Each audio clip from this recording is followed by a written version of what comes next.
A sexta pergunta do livro Questões sobre Doutrina, que trata ainda da questão da divindade de Cristo, consiste na seguinte: que entendem os adventistas pelo uso que Cristo fez do título Filho do Homem? E o que vocês consideram ter sido o propósito básico da encarnação? Segue-se a resposta.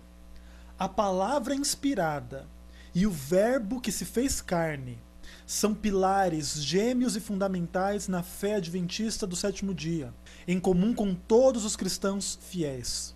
Toda a nossa esperança de salvação repousa sobre estas duas imutáveis provisões de Deus, sua palavra inspirada e seu Filho Jesus Cristo, o Verbo que se fez carne. Consideramos a encarnação de Cristo o fato mais assombroso em si mesmo e nas suas consequências na história do homem, e a chave de todas as providências redentoras de Deus. Tudo antes da encarnação conduziu a ela, e tudo que se segue depois procede dela. Isso envolve todo o Evangelho e é absolutamente essencial à fé cristã.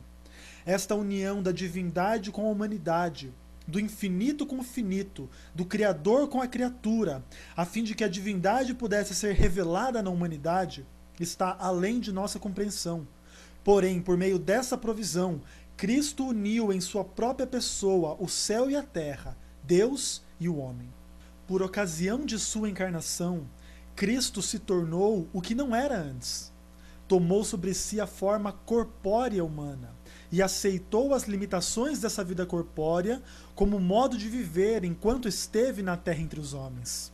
Dessa maneira, a divindade ligou-se com a humanidade numa única pessoa, quando ele se tornou um e único Deus homem. Isso é básico em nossa fé. A morte expiatória vicária de Cristo na cruz foi consequência inevitável desta provisão original. E é somente por causa dessa provisão que a morte de Cristo faz sentido. Quando Cristo se identificou com a raça humana, através da encarnação, o eterno Verbo de Deus entrou numa relação terrena de tempo. Daí em diante, porém, desde que o Filho de Deus se tornou homem, não cessou de ser homem. Adotou a natureza humana e, ao voltar ao seu Pai, não somente levou consigo a humanidade que assumira pela encarnação, como reterá para sempre sua perfeita natureza humana, identificando-se eternamente com a raça que ele redimiu. Pela encarnação, a majestade e glória do Verbo eterno, o Criador e Senhor do universo, ficaram veladas. João 1, versos 1 a 3. E aconteceu então que o Senhor se tornou Filho do Homem, expressão usada mais de 80 vezes no Novo Testamento. Tomando sobre si a humanidade, tornou-se um com a raça humana, para que pudesse revelar a paternidade de Deus à raça pecadora e remir a humanidade perdida em pecado. O Deus Todo-Poderoso tornou-se carne, teve fome, teve sede, sentiu cansaço, necessitou de alimento e repouso, e restaurou-se pelo sono. Partilhou a sorte do homem, carecendo de simpatia e necessidade de assistência divina, por parte do Pai. Contudo, sempre permaneceu em sua vida humana, inculpável e santo. Ele é o Filho de Deus. O Senhor caminhou na terra, foi tentado e provado, tomado pelos sentimentos de nossas enfermidades. Contudo, viveu uma vida totalmente livre de pecado. Sua humanidade foi genuína e verdadeira, passando pelos vários estágios de crescimento como qualquer outro membro da raça humana. Esteve sujeito a José e Maria, e foi um adorador na sinagoga e no templo. Chorou sobre a culpada cidade de Jerusalém. Expressou sua dependência de Deus em oração. Contudo, todo o tempo reteve sua divindade. Um e único, Deus, homem. Foi o segundo Adão, que veio na semelhança da carne pecaminosa, Romanos 8, verso 3, porém, sem mancha de suas propensões e paixões pecaminosas. Hebreus 4, verso 15. A primeira vez que aparece o título Filho do Homem no Novo Testamento é aplicado a Jesus, como um peregrino sem lar, sem mesmo um lugar onde pender a cabeça, Mateus 8, verso 20. E a última vez que esse título é invocado, Jesus aparece como um rei glorificado, prestes a voltar ao mundo. Apocalipse 14, verso 14. Foi na qualidade de Filho do Homem que veio salvar os perdidos. Lucas 19, verso 10. Como Filho do Homem, atribui-se autoridade para perdoar pecados. Mateus 9, versos 1 a 8. Como Filho do Homem, semeou a semente da verdade. Mateus 13, verso 37. Foi traído. Mateus 17, verso 22. Foi crucificado. Mateus 26, verso 2. Ressurgiu dos mortos. Marcos 9, verso 9. E ascendeu ao céu. João 6, verso 62. De idêntica maneira, como Filho do Homem está agora no céu. Atos 7, verso 56. E cuida de sua igreja na terra. Apocalipse 1, verso 12, 13 e 20. Além disso, é como Filho do Homem que ele voltará nas nuvens do céu. Mateus 24, verso 30 e 25, verso 31.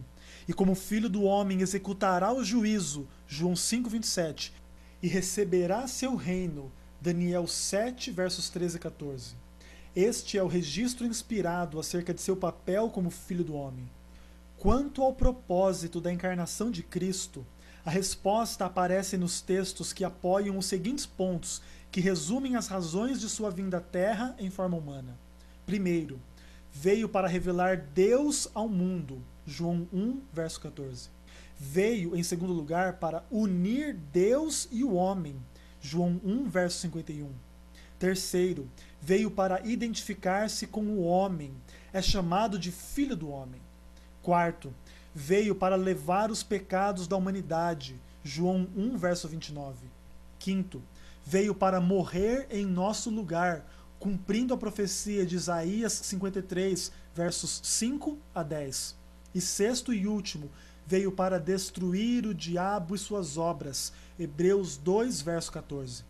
Ao considerarmos assunto de tal transcendência e importância vital como a encarnação de Cristo, temos sempre que nos lembrar de que há muitos aspectos que não podemos penetrar. Mesmo quando captamos um vislumbre da verdade, a linguagem humana é inteiramente inadequada para a expressão das maravilhosas belezas do mistério incomparável e inimitável da encarnação do Verbo eterno, Jesus Cristo. Sobre esse tema específico, Ellen White escreveu: ao contemplarmos a encarnação de Cristo em humanidade, ficamos pasmados diante de um mistério insondável, que a mente humana não pode compreender.